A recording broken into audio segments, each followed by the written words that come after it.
Now let's speak to Mitchell Belfer. He is the president of the Eurogulf Information Center. And we know that the character of warfare is changing. What is the main consequence of the hybrid warfare? I think it's very important to see how the tools of war have been distributed. And I think what hybrid warfare does is that it allows a sort of process of democratization of the technologies needed to carry out warfare or warfare-styled operations.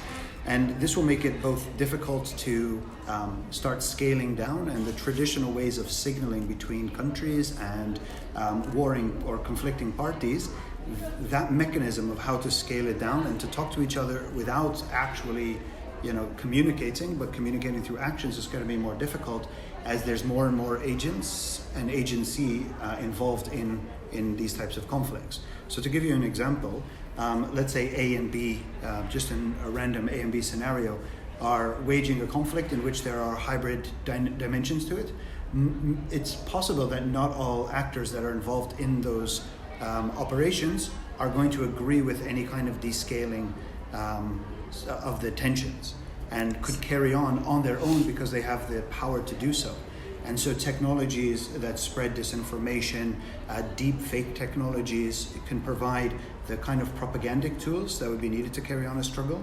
And then in addition, we have to also break down, and something I'll talk about after, but kinetic and immaterial types of power, and also of the exercising of power.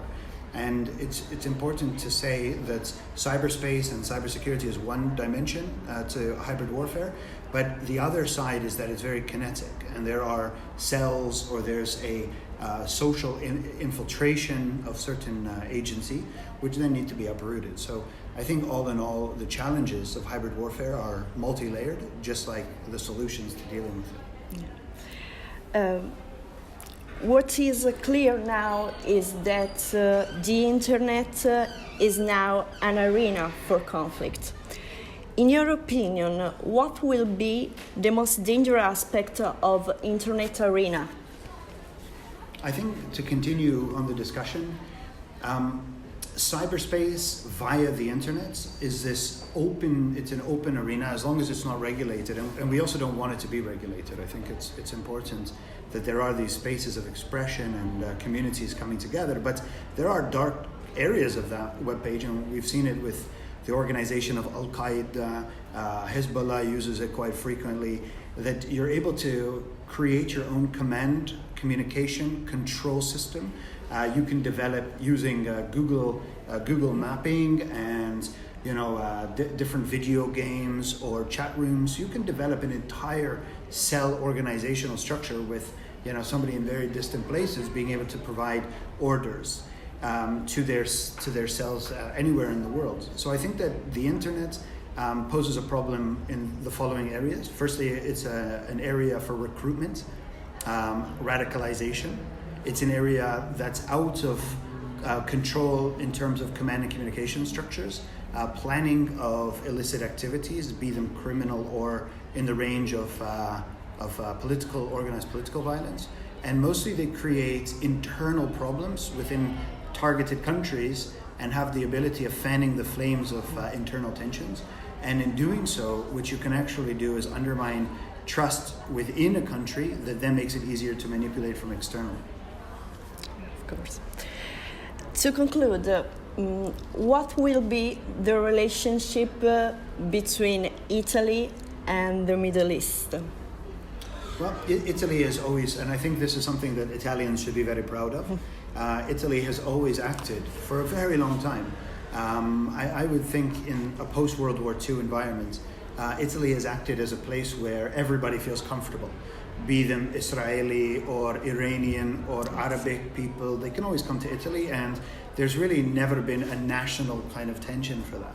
And I think the key to the success of Italy has been about engaging with all the countries on an equal level without instigating internal change as a precursor to any kind of negotiation. So I think Italy is very smart in not trying to force countries to change internally before negotiating or discussing with them.